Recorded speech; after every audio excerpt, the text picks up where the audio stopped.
So how far is too far? Is there a line that can be crossed in comedy? Like there's always been a debate around art and whether art can be immoral yet still artistically viable. Like can art still be dark and irreverent and disrespectful and yet still be art?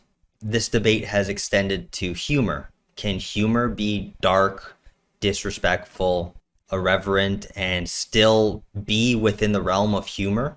And at what point is that line drawn where it's no longer humorously successful or even humorous? So there are many cases of morally controversial humor that still comes off as funny. So dark humor or dirty jokes or political incorrectness. And often in those cases, the reason why it's found to be funny is because of how exaggeratedly immoral and inappropriate it is. So take the TV show It's Always Sunny in Philadelphia.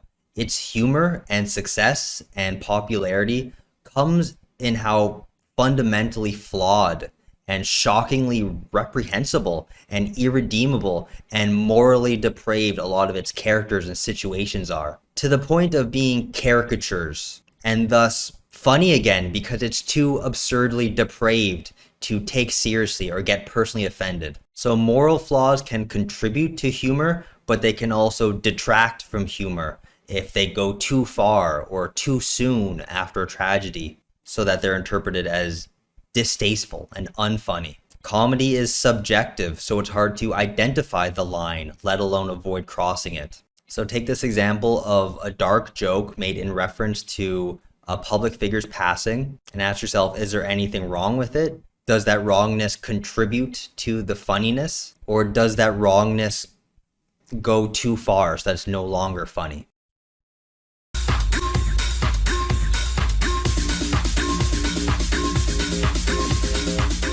Buckingham Palace has announced the death of His Royal Highness the Duke of Edinburgh.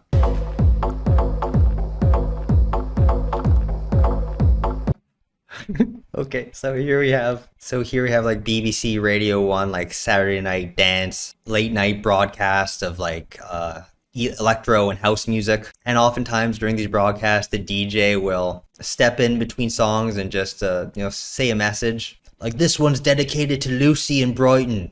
Hope you enjoy your night, Lucy. And in this case, they were announcing the death of Prince Philip, but they didn't leave enough space. Well, it's been edited so that there's not enough space after that very grave death message, that death notification, before it just gets right into the beat. It sounds like it's a part of the song, and that's why I find it so humorous, because I listen to of these types of broadcasts and I wouldn't put it past them to do something like that. So it's real enough for me that it just hits my funny bone. And I personally don't think it's at the expense of Prince Philip. It is coincidental that he happened to be the one who died, but it could have been anyone. It could be any public figure in that put into that context of that 30-second BBC radio clip. And like I said, for me, the humor is less about who died and more about the context in which it's placed at this BBC radio broadcast. So that's another problem with sensitivity to humor, is that a lot of people will have a knee-jerk reaction and just condemn a joke or a show or whatever on the basis of what it's talking about, as opposed to showing any nuance of how it's being talked about.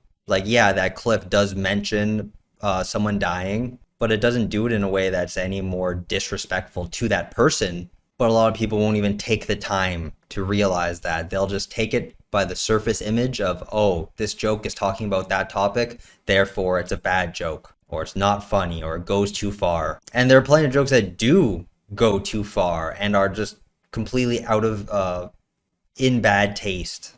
But I do think there's a place for some darkness in comedy. That's how we can broach and address sensitive topics in a way that can maybe take some of the visceral emotion and the passion out of it. So for example, the opening clip of the Indigenous land acknowledgement. Some critics of humor may just hear what that skit's about and say, oh, you're talking about Indigenous people, you're not allowed to do that.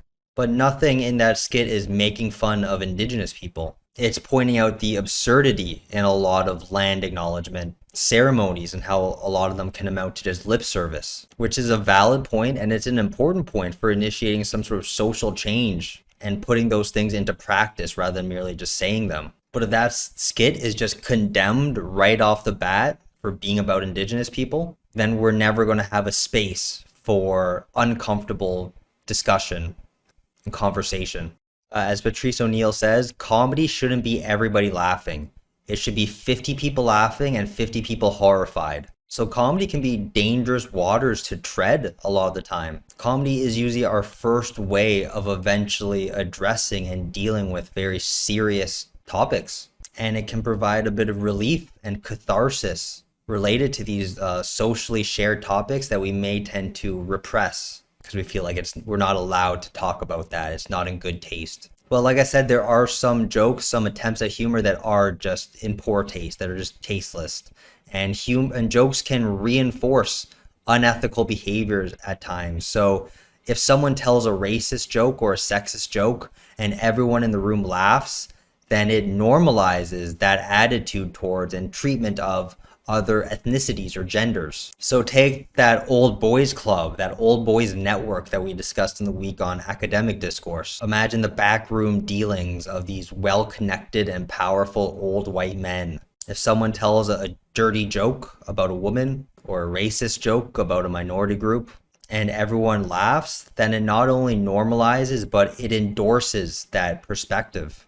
Basically, everyone's tacitly accepting and agreeing with it through their laughter and no one pointing out the distasteful nature of the joke. And thus it could reinforce the biases and stereotypes that are imbued within those jokes. It's a way for those privileged groups to kind of test the waters to see if their people they're interacting with have a similar habitus to them. Because jokes require listeners to share roughly similar backgrounds with the person telling the joke in order for them to have similar understandings of the humorous meaning, the punchline behind the joke. So that racist or sexist or otherwise offensive jokes can be unethical because they reinforce a certain attitude on behalf of the speaker of the joke and the listeners of the joke, one that is very discriminatory and exclusionary. So that jokes aren't just these innocuous, neutral, seemingly trivial things. Power is exchanged in any communication, and the same goes for jokes. And our thoughts can turn into jokes, and our jokes can turn